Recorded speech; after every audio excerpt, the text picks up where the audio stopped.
Яагаад ч минь сандал дээр яг энэ орой ийм яг орчин бүрдүүлээд яг ийм оройдоо ээлжилт нэгэн бичлэг хийх гэж суусан байна. Тэр бол та бүхэн гадарч байгаах энэ орчин нөхцөлийг хараад бол ойлгосон байх. Тэгээд жирийн үед бол би бичлэг дээр нэг жоох ингэж мэгээ нэг гэрэл мэлээ ингэж нэг жоох өөрлөгөө тусгачдээ штэ. Тэгээ жоох наашаага ингэ тусчдаг байхгүй. Хачин тэгтээ явдлууд дээр бол өнөөдрөөс эхлээд жоох нэг юм дарк орчин бүрдүүлээд эффектийг хүртэл эдитлэхдээ юм хар орчин бүрдүүлээд оруулдаг болсон байгаа. Тэгээд энэ бол та бүхний ойлгосончлан хачин тэгтээ явдлуудын маань 4 дахь эпизод орохоор болсон байна. Тэгээд сая жоохон бичлэгээ ясахаас өмнө YouTube Facebook ухаж явж байгаа жоохон эвгүй юм болоод уншсан ч бүр жоохон эвгүй болчлоо.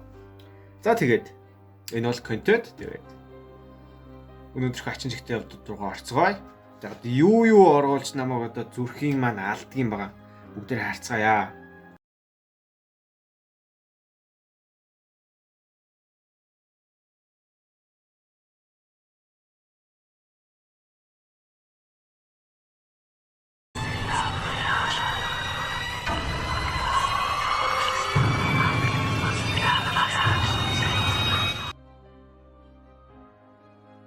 Chapter 1. Мэдээж уламжлалсаар бидэнд тохиолдсон аимшигт явдлууд админ бичсэн пост байна. Эхэлцгээе. 1998 онд нэг зүйлийг амар ярьчихв. Би нэрээ хоолоогоо нэг аимшиг өгүүлэг уншдаг юугаараа та нарт ингэж уншиж үзүүлэх үү. Тэр бол бас сонирхолтой бах тий. Яг яаж ямар хөө царай гаргадгийг хамтдаа харцгаа. Би бас өөрөө асуулт нарах баг. 1998 онд нэг зүйлийг би бодитоор харсан юм. Манайх Ярмагт амьдардаг манай аавын талын өвөө эмээгийн гэр нь 3 дугаар хорооллын өргөө кино театрын хажуудлын угсармал 9 давхар байрны 4 давхарт байдаг. Тэр нэг өдөр өвөөгийн даав ээжинд бид гурав зочлоод буцаад тэднийхээс гарахдаа би төрүүлээд ганцаараа гараад шатаар доошоо буруудаад гүйсэн юм. Хүүхдээсэн болохоор сахилгагүй л байж таараа.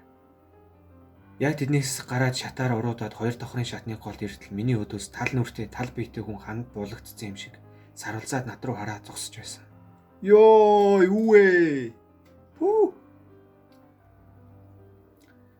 Би тэрхий хэсэгт хажуугаар нүнгэрч бууж чадахгүй айгаа зогсож байтал над руу харснаа. Юугаа харсан юм? Яваач гэж хэлдэг юм да. Вау, тийм үү?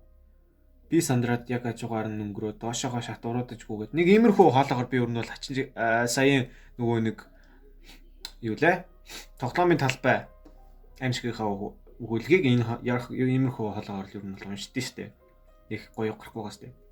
За тэгээд гадаас байж лав ээж оруулгүй миний араас гарч ирэхээр нь та хоёроо тим юм харсан уу гэд асуудалгүйгүй үгүй гэд нэг тоогоогүй. Тэр үед тэгээд мартагцсан. Одоо байх нэг л эвгүй зүйлд таарсан юм байл л да. Хүүхд болохоор нэг тоогоог орхижтэй гэж боддог.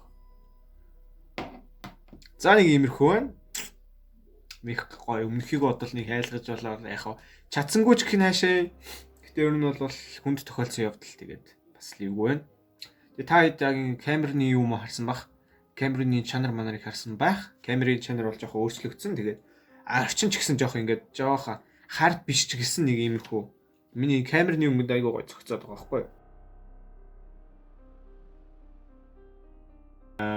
За тэгээд нэлээ хайсны эцэст гайг ууныг урттайг боллоо. Ер нь бол ихэнх дандаа нэг амар урт өгүүлэгүүд байна.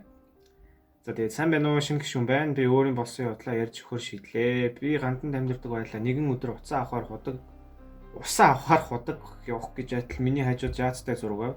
Тэр өдөр их нартайсан тэр бурхантай зураг байлаа. Пиццагаа цаасан л авах гэсэн. Тэр зураг хийгдэж хэрэггүй. Оо, эн чинь нэрээ оруулж исэн юу шүү.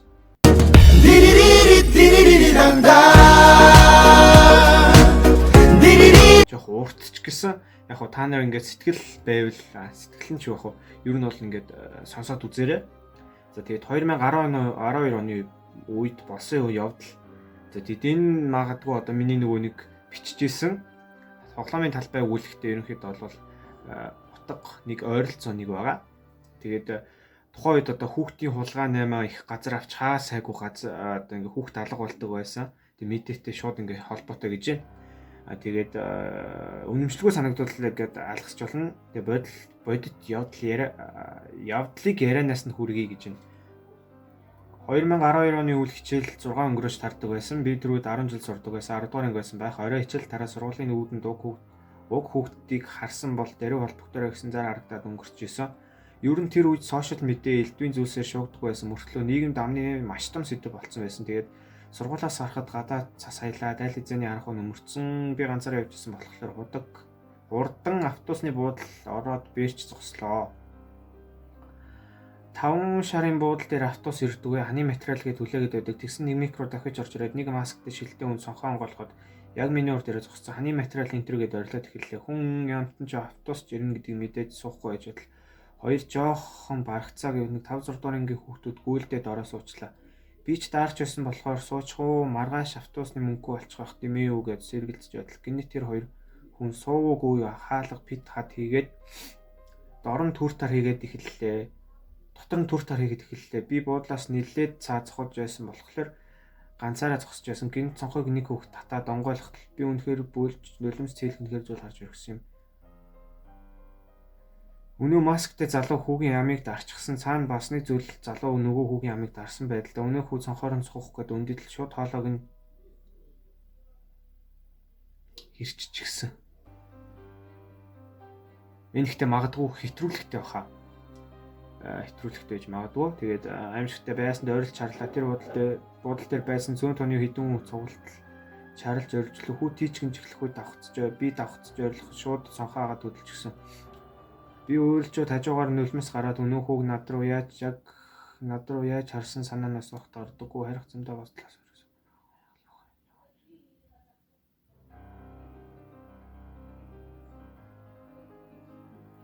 Яг л хөө мэдж байгаа хүн шиг цонхиж гисэн утсан даруйдаа уйлж унжаад бүх зүйлээ гэрийнхэндээ ярьтал маргааш дүүргийн хилцээр очиж шалгуулсан. Тэр үеийн камер гэж өстэй үнэн хараал жоохон орсон байна. Юу ч үзэхдэггүй хоёр алга болсон хүүхдийн ар гэрийнх нь надтай уулзуулах санал ирсэнд би өсөөрөөгүй яаж тэгсэн гэж хэлж чадахлаа. Бас нэг явдал нь бага ангид тижил тараа гэрлүүгээ явж байхад бага анги байсан мөртлөө одоо болтол сандаг сургуулийн арын зам дээр миний урд нэг яван зөвтөөх явжсэн. Би ард нь за 1 м 10 м-ийн л зайтай. Тэр охин зам гарч яваад яг замын нүгэлд очиход одоогийн стима шиг хавар машин тавхиж очоод тэр охиныг харалтаа зогсоод хормын зур охиныг аваад дахиад алга болсон. Хар орон тэр хаваар бүр ил гигэн цагаан өдөр хүүхдийн гар үлнээс зурч цатаж чангаагаад авч явах гэж оролддог байсан. Энэ мэдчлэн 70 мөртөл хамгийн гэмт хэрэг хүүхдийн улгаа хүний 8 магадгүй одоо утал байдаг бах. Тэр 3 хүүхдэд зориулж rest in peace. Ер нь бол яг тийм байсан л да 12 он гэхэр чинь намайг одоо жоохон байх үе юм байна. Одоо 12 он гэхэр чинь намайг нэг 7-8 настай байх үе үйл явдал юм байна. Тэгээд хүний 8 ялангуяа энэ хүүхдүүдийн 8 хүүхдүүдийн одоо эд хэрэгтэн ад зардаг ингээд хулгайлдаг бол бас айгүй тийм муухай сэдв.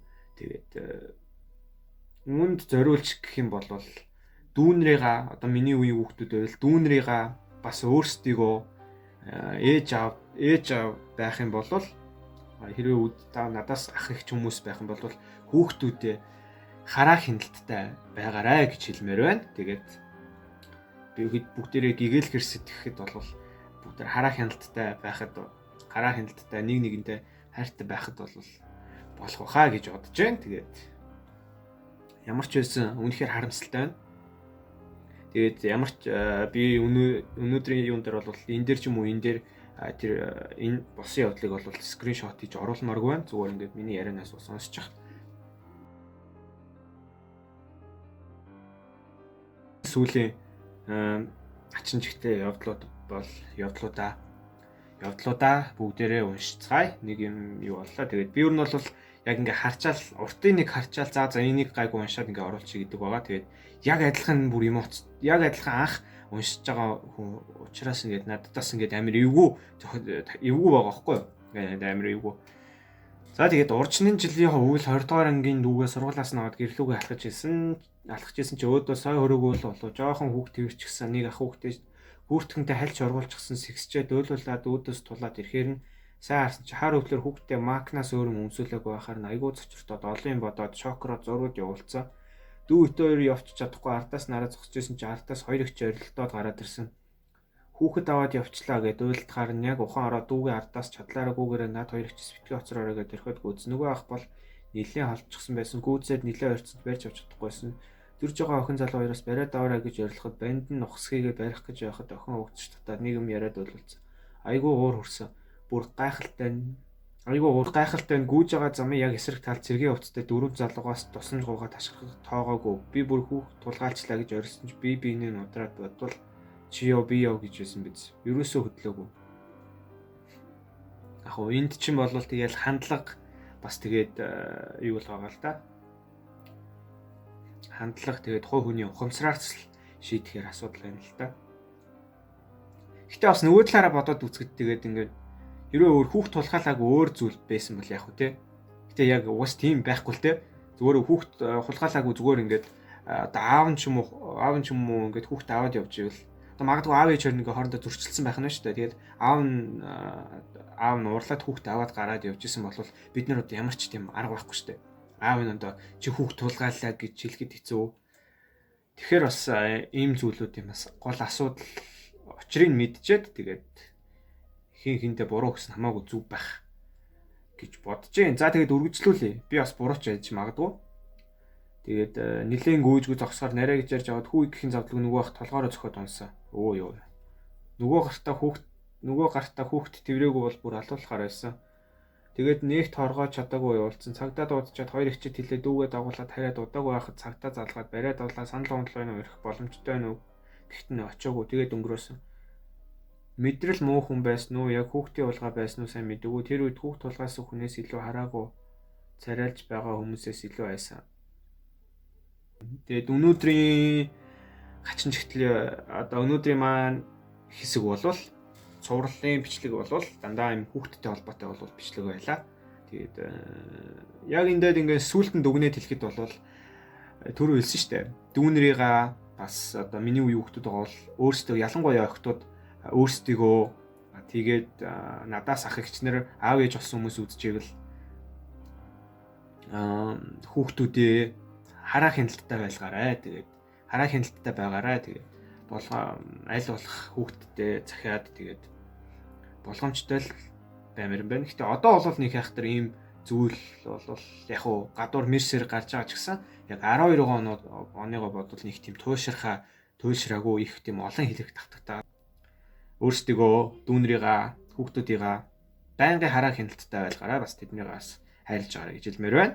За тэгээд өнөөдрийн маань хачин чигтээ явдал бол нэлээд бүр юм ойлгох зүйл ихтэй. Тэгээд бас жоох юм кринж боллоо. Тэгээд бас жоох нэлээд хүнд байна. Амар юу байна. Яг ингээд түрүүний хоёр дахь тэр бүрс амар болсон. Бас сүүлхтэр ч гэсэн амар л боллоо. За тэгээд өнөөдрийн хачин чигтээ явдуудын 4 дахь эпизод та бүхэнд хүрч дууслаа. За тэгээд дараа үдэмжлэгүүдээр уулзтлаа. Түр баяртай. Танд таалагдсан бол лайк болон subscribe дарахаа битгий мартаарай. Тэгээд дараа үдэмжлэгүүдээр уулзтлаа. Түр баяртай. Энэ бол Дүлгэн Баатар байлаа.